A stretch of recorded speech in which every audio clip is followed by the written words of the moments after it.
ఆమేన్. ఇక్కడ స్వాస్థ్యం బహుమానం ఏంట్రా మాట్లాడుకున్నారని కదా. స్వాస్థ్యం బహుమానం అన్నప్పుడు బహుమానాన్ని వద్దనుకోవచ్చు కదా, స్వాస్థ్యం నాకు అక్కర్లేదనుకోవచ్చుగా ఖాయంగా. ఎందుకంటున్నానంటే పుట్టిన బిడ్డను చూసి అచ్చం అత్తగారిలాగా ఉంది అన్నప్పుడు అంగీకరించలేని కోడళ్ళు ఎంతమంది ఉన్నారు ఇక్కడ?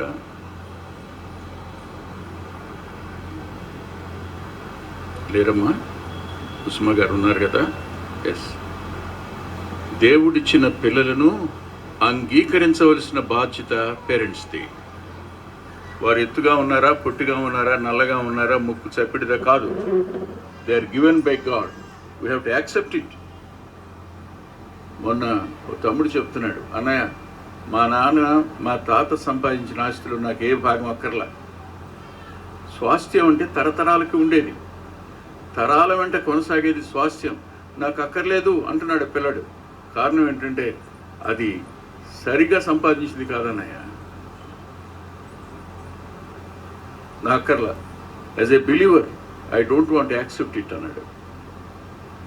నిజమే, మనం ఆస్తుల కోసం పోట్లాడుకుంటాం, కానీ స్వాస్థ్యంగా దేవుడిచ్చిన ఆస్తిని అంగీకరించే మనసు. ఉదాహరణకి నేను కావలి మీటింగ్ వెళ్ళినప్పుడు కావలి బ్యాప్టిస్ట్ చర్చిలో అంతకుముందు సంవత్సరం ఆంధ్రప్రదేశ్ ప్రభుత్వం చేత సాహిత్య బహుమానం పొందిన వ్యక్తి ఉన్నాడు. అతను అన్నాడు, సార్ నేను రాసిన 2 పుస్తకాలు, ఒక పుస్తకానికే నాకు బహుమానం వచ్చింది, మీరెన్ని రాశారన్నాడు. నేనన్నాను, మా పబ్లికేషన్లో 34 రాశానయ్యా, బయట వాళ్ళకి ఎన్ని రాశాను నాకు తెలియదంటే, సార్ నేను మిమ్మల్ని రికమెండ్ చేస్తాను సార్ అన్నాడు. వద్దు, నాకు ఏ ప్రభుత్వం ఇచ్చే బహుమానం నాకొద్దు, దేవుడిచ్చే బహుమానం చాలు. బహుమానాన్ని నిరాకరించవచ్చు, కానీ ఉన్నది ఉన్నట్టుగా నల్లగా ఉన్నా, తెల్లగా ఉన్నా, పొట్టిగా ఉన్నా, కొరసగా ఉన్నా, జ్ఞానం తక్కువగా ఉన్నా, తెలివితేటలు ఎక్కువ లేకపోయినా అంగీకరించడం అనేది తల్లిగా తండ్రిగా మొట్టమొదటి చేయాలి. రెండవ మాట చెప్తాను చూడండి, ఇక్కడే 128వ కీర్తన 3వ వచనం. నీ భోజనపు బల చుట్టూ నీ పిల్లలు ఒలీవ మొక్కల వలె ఉందరు. ఇది మాట. ఒలీవ మొక్కలు అంటే మీరు ఒకసారి ఆలివ్ ట్రీని మీరు ఒకసారి ఎక్కడైనా చూడండి, దాన్ని లైఫ్ని చూడండి. మనం రోడ్డు ప్రక్కన బొప్పాయి చెట్టు విత్తనం వేసి మొలిచింది అనుకోండి, దాన్ని ఏం చేయాలి? పెరిగేటప్పుడు ఇంతవరకు అది పెరిగిన తర్వాత దాన్ని ఎవరు ఏది చేయలేదు, కానీ ఇంతవరకు ఉన్నప్పుడు మాత్రం దారైపోతే మేక కూడా కొరికేస్తుంది, ఆవు కొరుకుతుంది, గేదె కొరికేస్తుంది. పిల్లలకు నీడ్ ప్రొటెక్షన్. మీ కాపుదల అవసరం పిల్లలకి. ఎలాంటి కాపుదల అవసరం అంటే లోకం యొక్క ప్రభావం మన పిల్లల మీద పడుతుందేమో, పడకుండా జాగ్రత్త పడాలి. దేవునికి అయిష్టులైన వారి సహవాసంలో మన పిల్లలు ఏమైనా ఇన్ఫ్లుయెన్స్ అవుతున్నారేమో, దేవుడు లేడు అనే వారి ప్రభావం వాళ్ళ మీద పడుతుందేమో, దేవుడు అక్కర్లేదు,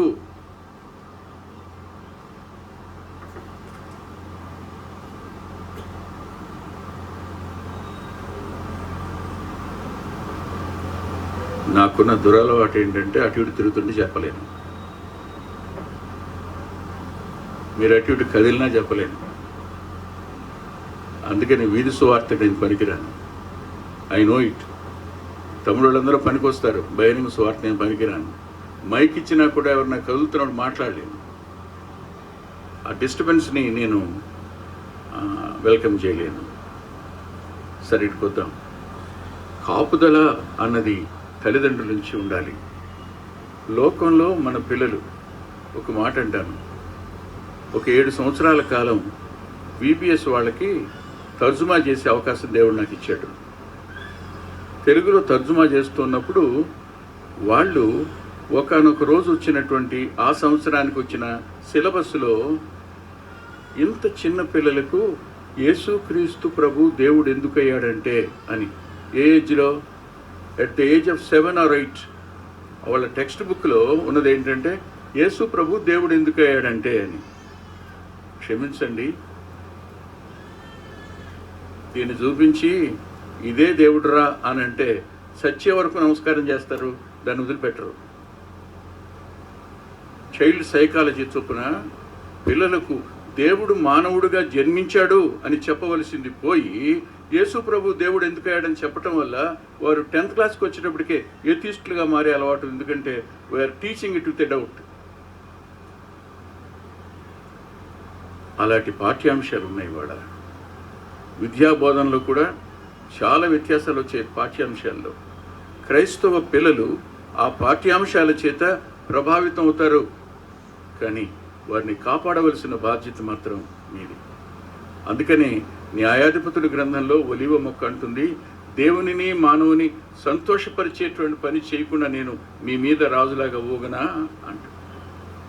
ఆ పిల్లలు దేవుణ్ణి సంతోషపరచాలి, మానవుని కూడా సంతోషపరచాలి. ఇందుకోసం మనం వారిని పెంచాలి. ఎలా పెంచాలి? మీకు సామెతల గ్రంథం గుర్తుంది కదా, 22వ అధ్యాయం 6వ వచనం. బాలుడు నడవలసిన త్రోవన వానికి నేర్పుము, వాడు పెద్దవాడైనప్పుడు దానిలో నుండి తొలగిపోడు. మీరు అంగీకరించాలి. నెంబర్ 1 మీరు కాపాడాలి. నెంబర్ 2, నెంబర్ 3 ఏమిటి అంటే మీరు మార్గదర్శకత్వం నేర్పాలి. You must be a guide to your children. వాళ్ళు ఎలా నడవాలి, ఎలా మాట్లాడాలి. నాకు బాగా జ్ఞాపకం, నేను మొట్టమొదటి తరగతి చదువుతున్నాను, 5 సంవత్సరాలు. పుట్లచెరులో ఉన్నాడు నాన్న. అప్పుడు ఏదో సినిమా పాట వస్తుంది, నాకు తెలీదు. మొట్టమొదటిసారి మైక్లోంచి పాటలు వినటం ఫస్ట్ టైం నేను. ఆ పాట భలే ఉందని పాడుతున్నా, వచ్చి ఒక్కటి కొట్టాడు అంతే. ఇంకొకసారి పాడావంటే అన్నాడు మా నాన్న. అంటే బెత్తం వాడని తండ్రి పిల్లల్ని పాడు చేస్తాడు. క్రమశిక్షణాయుతమైన మార్గదర్శకత్వం మన పిల్లలకి ఇవ్వవలసిన బాధ్యత మనది. వారు నడవలసిన త్రోవను మనం నేర్పాలి. అంటే బోధించాలి కాదు, నేర్పాలి. బోధించడం వేరు, నేర్పడం వేరు. పిల్లలు ఎక్కడ నేర్చుకుంటారు? బోధిస్తాం, అది మన జీవితంలో మాదిరిగా ఉదాహరణగా కనపడితే అప్పుడు నేర్చుకుంటారంతే. మా నాన్న చెప్తాడు కానీ చేయడు, మా అమ్మ ప్రార్థన చేస్తుంది కానీ అలా ఉండదు.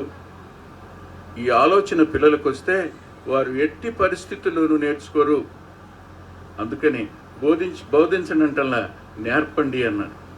నేర్పడం అనేది అత్యున్నతమైన ప్రక్రియ పేరెంటింగ్లో. మీరు అబద్ధం ఆడకుండా, ఉదాహరణకి ఇలా అంటాను, ఎక్కడికి వెళ్ళొచ్చావు చెప్పరా అని అడిగాడు. అడిగితే ఎక్కడికి వెళ్ళేది మమ్మీ, స్కూల్ నుంచి వస్తా మందిరానికి వెళ్ళి వచ్చాను. అరే నువ్వు నిజం చెప్పు, నువ్వు మందిరానికి వెళ్ళా, మీ మేనత్ ఇంటికి వెళ్ళి వచ్చావు కదా అంది ఈవిడ. అనేసి ఎందుకు అబద్ధం ఆడుతున్నావు అంది. వీడు వచ్చేటప్పుడు ఖచ్చితంగా వాడు మేనతను పలకరించి వస్తాడనేటువంటి ఆలోచన ఉంది. వాడు ఇంకా తెలియగలవాడు. మందిరానికి వచ్చి వెళ్ళాడు మేనత్ దగ్గర నుంచి. ఇది చెప్పాడు అంతే, నువ్వు అబద్ధం ఆడుతున్నావు జాగ్రత్త అని. అన్న కాసేపటికి పక్కింటి వాడొచ్చి అమ్మ 3 టమాటాలు ఉంటే ఇయ్యంది. అనగానే ఎక్కడి పిన్ని లేవుగా అంది.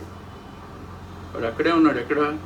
ఆ పిల్లాడు కానీ కూరగాయల బుట్ట దగ్గరే ఉన్నాడు, టమాటాలు ఉన్నాయి. ఇందాకేం చెప్పిందమ్మా? మార్గదర్శకత్వం నేర్పడం అని అంటే బోధించింది మన బ్రతుకుల్లో చూస్తే పిల్లలు నేర్చుకుంటారు. ఇది మార్గదర్శకత్వం. అంతేకాదు, పిల్లలకు మనం ఎప్పుడు క్రమశిక్షణే కాదు చూపించవలసింది, ప్రేమ కూడా చూపించాలి. చూడండి, తీతుకు రాసిన పత్రిక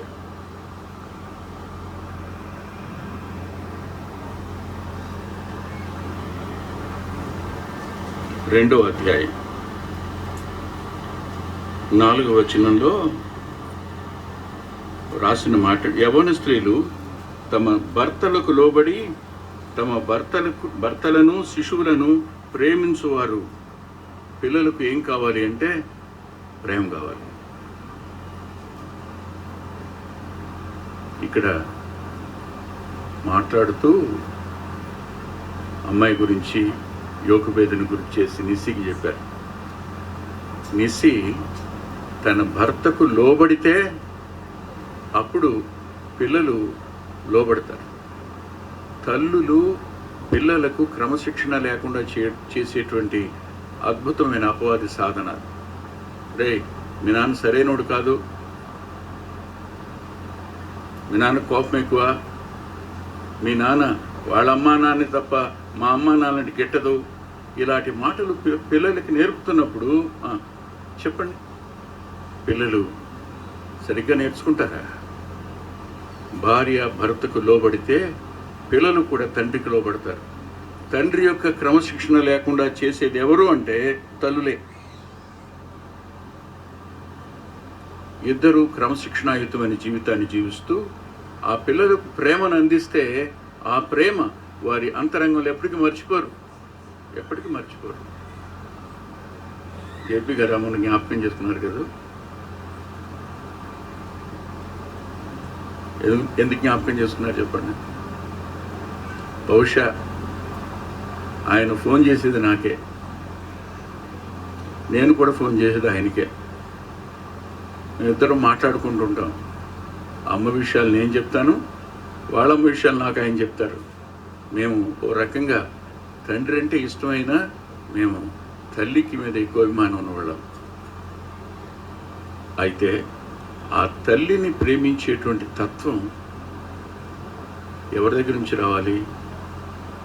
రే నాన్న, మీ అమ్మ జాగ్రత్త అని తండ్రి తల్లి గురించి పిల్లలకు చెప్పాలి.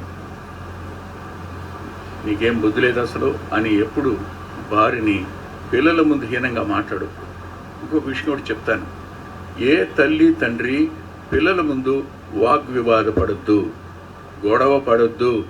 మీకు డిఫరెన్సెస్ ఏమైనా ఉంటే పిల్లలు ఇంట లేనప్పుడు కూర్చొని మాట్లాడుకోండి. అంతేగాని చీటికి మాటికి విసుక్కునేవాళ్ళు కానీ, చీటికి మాటికి కోపాన్ని చూపించేవాళ్ళు కానీ, చీటికి మాటికి పోట్లాడే వాళ్ళకి ఉంటే వాళ్ళు భోజనం కూడా చేయరు. వారి ఇంట్లోంచి బయటకు పోతే మేలు అనుకునే ఆలోచనలకు వెళ్ళిపోతారు. జాగ్రత్త. మీ మధ్యలో ప్రేమ ఉండాలి, విధేయత ఉండాలి.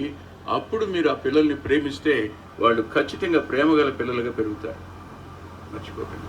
ఒకటి ఏం చెప్పాను? అంగీకరించాలి.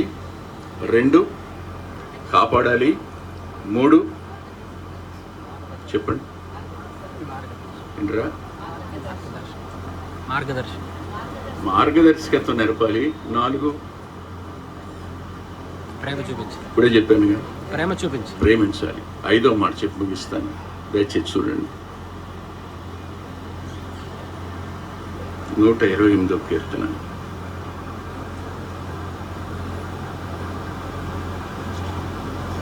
ఆశ్చర్యం ఏంటంటే ఈ కీర్తనకారులు పిల్లలను వేటితో పోల్చారో చూస్తే ఆశ్చర్యం. స్వాస్థ్యం అన్నారు, బహుమానం అన్నారు. 127 కీర్తన 28 కాదు, 4వ వచనంలో బాణముల వంటి వారు అన్నాడు. పిల్లలు స్వాస్థ్యం మాత్రమే కాదు, బహుమానం మాత్రమే కాదు, దే ఆర్ యారోస్, బాణాలు. ఏమిటి బాణం? మన పిల్లలు అపవాదిని గెలిచిన వారుగా ఉండాలనే లక్ష్యం. ఖచ్చితంగా పిల్లలు మారు మనసు పొందితే తప్ప అపవాదిని కానీ, లోకాన్ని కానీ, శరీరాన్ని కానీ గెలవలేరు. లక్ష్యం ఏంటి చెప్పండి? పిల్లలకి మనం నేర్పవలసింది దేవుడు చూస్తున్నాడు, దేవుడు వింటున్నాడు. ఆయన నీకోసం తన ప్రాణాన్ని సిలువలో బలిగా పెట్టాడు. చనిపోయి సమాధి చేయబడి 3వ దినాన తిరిగి లేచాడు. ఆయన యందు విశ్వాసం ఉంచితే భూమి మీద ఆయన సొత్తైన ప్రజగాను, మీరు రాజులైన యాజక సమూహంగానూ ఉంటారు. మీరు దేవుని కోసం సాక్షులుగా బ్రతుకుతారు. దేవుని నామానికి మహిమ కలుగుతుంది, ఆయన రాజ్య వ్యాప్తి కలుగుతుంది అనేది మనం బోధించాలి. అంటే పిల్లలకు దేవుని భయభక్తులు నేర్పడమే కాదు, కానీ వారి లక్ష్యం దేవుడు. వారు అంగీకరించవలసింది ఆయన్ని అంగీకరిస్తే బాణం ఎందుకు? లక్ష్యాన్ని, గురిని చేరుకోవడం కోసమే కదా. మానవ జాతికి ఉన్న గురి ఏమిటంటే నా మహిమ కొరకు నేను సృజించుకున్న మానవులు అని. ఎప్పుడు మహిమ వస్తుంది చెప్పండి? వారు మారు మనసు పొందినప్పుడు దేవునికి మహిమ. వారు పవిత్రమైన జీవితం జీవిస్తున్నప్పుడు దేవునికి మహిమ, వారు దేవుని కొరకైన సత్య సాక్షులుగా ఉన్నప్పుడు దేవునికి మహిమ. అట్టి కృప మీకు దేవుడు అనుగ్రహించునుగాక.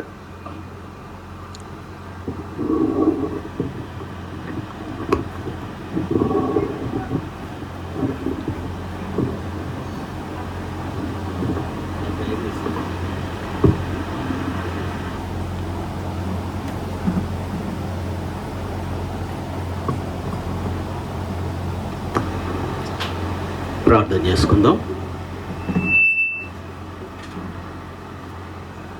మహోన్నతుడు, మహాగణుడు, పరిశుద్ధుడు అయిన దేవా, ఈ రాత్రికాల సమయంలో ఇంతమందిగా ఇక్కడ చేరి ఈ కుటుంబంలో మీరు చేసినటువంటి మేలును బట్టి,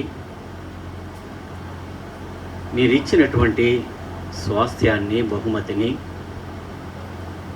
బట్టి మిమ్మల్ని స్తుతించటానికి ఇక్కడ మేము చేరి ఉంటూ ఉండగా, నాయన, తల్లిదండ్రులుగా ఆ పిల్లలను పెంచేటువంటి ఆ బాధ్యతలను వాక్యంలో నుండి బిడ్డలకు వివరించటం జరిగింది. ఆ యవనస్తులైనటువంటి దంపతులు వారు చిన్ననాటి నుండి తమ యొక్క పిల్లలను దేవుని యొక్క భయంలోనూ పెంచటానికి తగినటువంటి జ్ఞానాన్ని దయచేయండి. మహిమ కలిగిన దేవా, చిన్న బిడ్డ కొరకు ప్రార్థిస్తూ ఉన్నాం. బిడ్డకు మీరు ఇచ్చినటువంటి సంవత్సరం అనేటువంటి దయా కిరీటాన్ని బట్టి మీకు స్తోత్రాలు. ఈ కుటుంబం దేవుని యొక్క దయలోనూ, దేవుని యొక్క ప్రేమలోనూ మాదిరికరమైనటువంటి జీవితాన్ని జీవిస్తూ అనేకులకు నాయన మీ స్వార్థను ప్రకటిస్తూ అనేకులను ప్రభా ఆశీర్వాదాలకు కారకులుగా ఉండటానికి మీరే మీ కృపను చూపించుమని నాయన, మరి ఈ సమయంలో చేరి వచ్చినటువంటి బంధువులను, రక్త సంబంధికులను, స్నేహితులను, సంఘ బిడ్డలను అందరిని బట్టి మిమ్మల్ని స్తుతిస్తూ ఉన్నాం. కృప కలిగిన దేవా, నాయన యొక్క కుటుంబాన్ని, బిడ్డలను మీ హస్తాలకు అప్పగిస్తూ ఉండగా మీ యొక్క సన్నిధిలో మీకు మహిమకరంగా జీవించేటువంటి వారిగా ఉంచుమని మీ చేతులకు అప్పగించుకుంటూ మా ప్రభును ప్రియరక్షకుడునైన యేసుక్రీస్తు వారి నామమును బట్టి అడిగి వేడుకొంచున్నాము తండ్రి, ఆమేన్. మన తండ్రి అయిన దేవుని ప్రేమయు, కుమారుని యొక్క కృపయు, పరిశుద్ధాత్మ యొక్క సహవాసం కూడి వచ్చి మనందరికీ, మరి ముఖ్యంగా చిన్న బిడ్డలకు తోడై ఉండునుగాక. ఆమేన్.